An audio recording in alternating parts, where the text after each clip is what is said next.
Hi guys, Nicole from Horizon here. I'm here today with James. Hey guys. And we're here to chat to you about the progress of the islandscape. Watch to the end, see the final results, and don't forget to hit like and subscribe.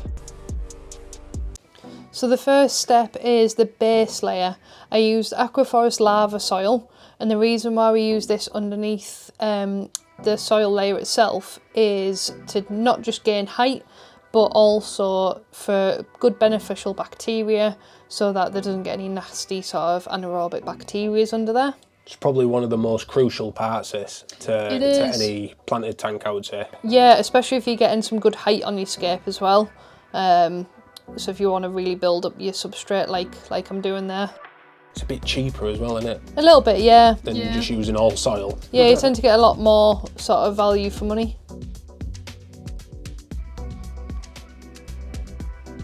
And then on with the ADA Amazonia substrate, a nice nutrient-rich soil, good for like lots of fast-growing stems and all that sort of thing. This one is a little bit more money up front, but it's got a higher buffer capacity, so it doesn't burn out as fast as, let's say, some of the cheaper soils. That's true, yeah. You can use the normal Amazonia, or they do a version 2 as well now. The version 2 is a bit more user-friendly, what's good. It's not as potent in fertiliser and stuff. Yeah, but the reason why I went for this one today is because I know I'll be using a lot of fast-growing stem plants.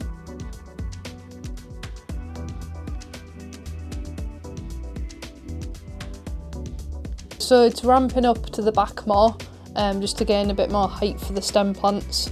So it's not just all sort of leggy stems. I want to sort of keep the plants quite short almost. Yeah. So the higher the substrate level, the better. And that's just so I can keep trimming and topping so they always look nice and full and vibrant.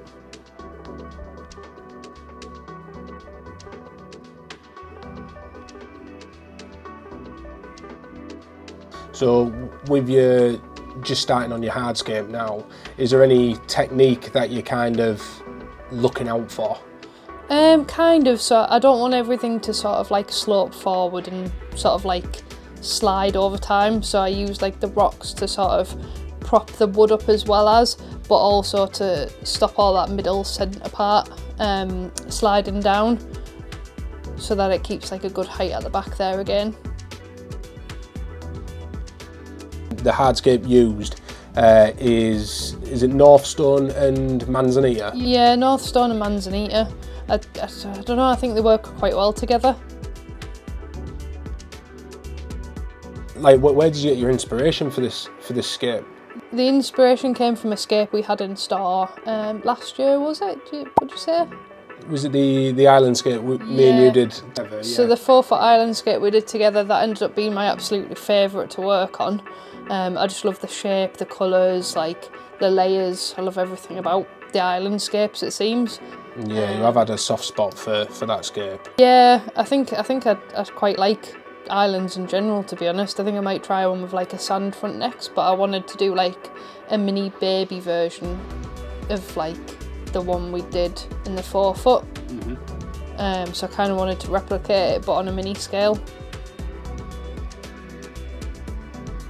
So is there a number of, I suppose, Manzanita woods that you use, like, or is it just a case of you just go as crazy as you want, or? Kind of, so as crazy as I want. If there was like 3 or 5, I would probably make sure like if there was a small few, I'd make sure it was 3 or 5 to keep odd numbers, but I think because there's so many in there, it doesn't really matter too much. With the Manzanita wood, I did like to sort of try keep a lot of the detail of the wood near the top, because you're not really going to see the bottom sort of 2/3 of it anyway. So I try any sort of like nice branchy, twiggy parts, I kind of try put them towards the top, because you're actually going to see those bits. Yeah. Is that the reason why you went for more chunky pieces then? Because Manzanita generally comes really quite thin and twiggy. It does, yeah, and I think that they look nice, but they do snap quite easy over time. And I think in like an islandscape where you're constantly trimming your stems and things, I think it's important to have thicker bits, so when you're cutting, you don't accidentally cut little bits of detail off your wood. because it's very easy done with the small stem bits.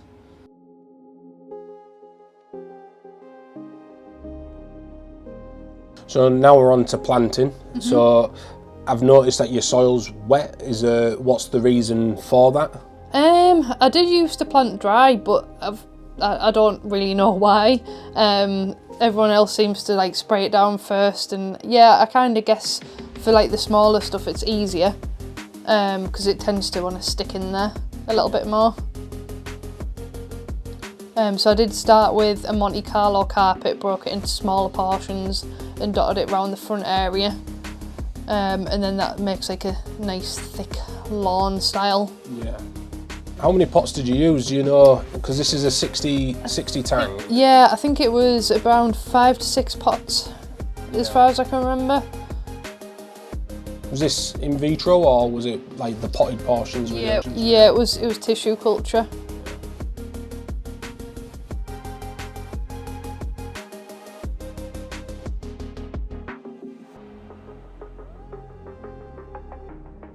It's a gorgeous looking plant, this. It has like toadstool sort of look. That's what's going in now, like toadstools like you saw, like little mushrooms. I don't know why, they're just nice, aren't they? That is an advanced plant that though, isn't it? So it does need strong good CO2. Yeah, it does. I've not tried it without CO2, but I don't think I ever would.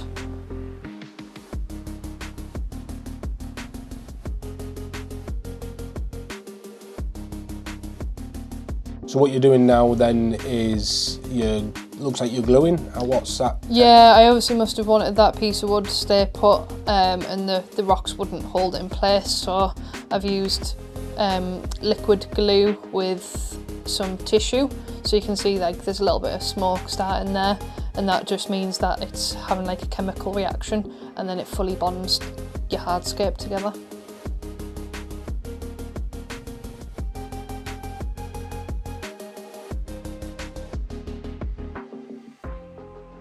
Staurogyne Repens, so it's a classic plant. It gets used quite a lot, doesn't it? It does, yeah, and I really like it, even though it's quite a broad leaf. I think it looks lovely in like nano tanks. I even quite like it as a carpet as well.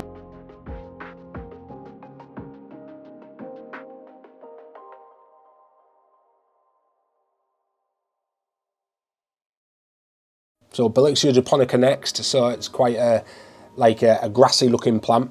Yeah, it always looks like a ball of mush when you first start planting it. It looks horrible. Yeah, they don't look very good when you first get them, but they bounce back pretty well. Yeah, and then they turn into like a luscious grass.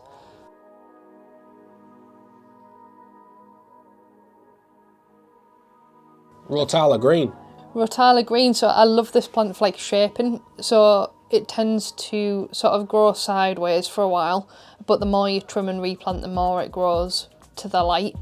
Don't know why it does that. I'm sure someone probably knows why, but I do like that it has like a slight side flop, if that's the right word. Side flop. It flops sideways a little bit, because then you can kind of trim it in a dome a little bit better, I find. Rotala wallichii.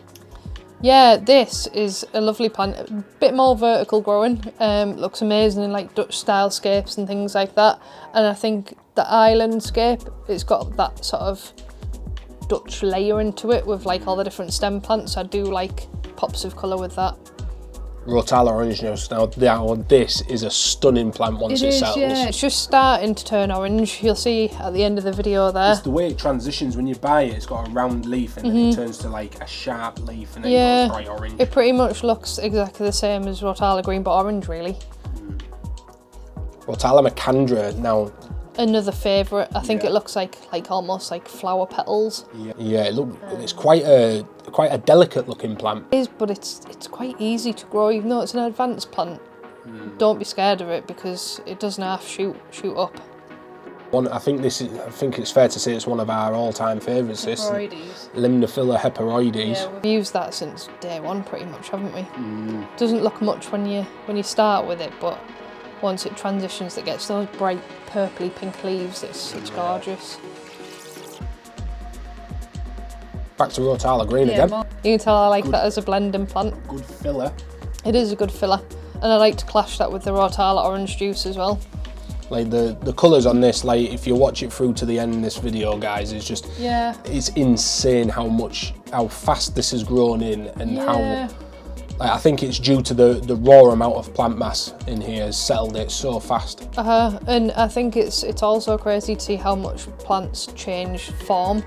So like that Rotala orange juice there, I actually ended up, because I think sometimes plants struggle to change quick, so I actually trimmed them all away to nothing not long after this video, because they were leggy, and I just thought, you know, I'll just trim them all away and then let them sort of grow into their submerged state quicker. Yeah. Blyxa japonica again, Nicole's just filling out. Yeah, so obviously we said how ugly that looks when you first plant it, but it transitions, sometimes stays green, but with highlight it does get like a reddy tinge, which it has in mine. Almost like tiger stripes on it as well.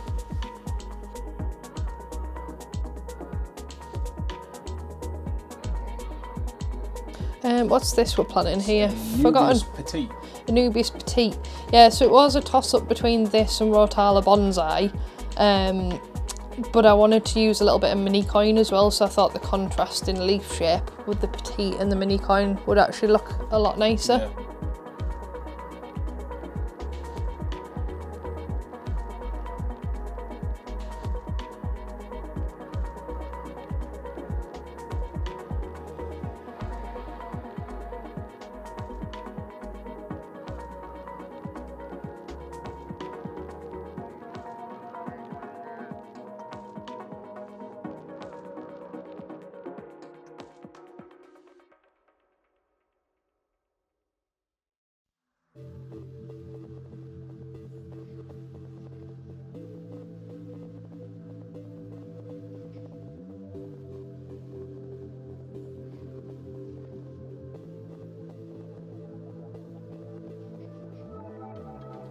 What am I doing here? Gluing them. More gluing. So this is the gel type, so the first one you used on your That was the hardscape, liquid type, yeah. So that's called, is that Hardscape? It's called Hardscape glue, Yeah, we call that Hardscape glue, Yeah. whereas this one's like your gel base. Yeah. So a little bit less harsh on your plants, I suppose.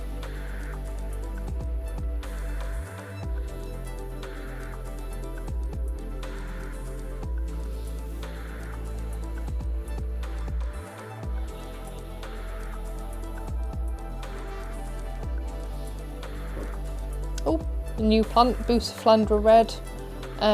So I have a habit of using Kedagang all the time, so I kind of wanted to use Boost red for a change, because I like it when you get that odd sort of bright red leaf with the new growth. Sorry, I've just noticed it is another epiphyte plant, so you will have to like glue it onto stuff. Yeah, glue or wedge nice. it if you can, but I prefer gluing, because then I think sometimes when I've wedged them in the past, it can sort of wedge them a little too much and you can damage the rhizome, or they just don't take quite as quickly, maybe got too much space around them, but I've just always preferred gluing. Straight after planting, so like I said, I did trim all that Rotala orange juice away a little bit. Right guys, well we'll leave you to watch the end of this. Hope you enjoy. Hit like and subscribe. Thanks guys.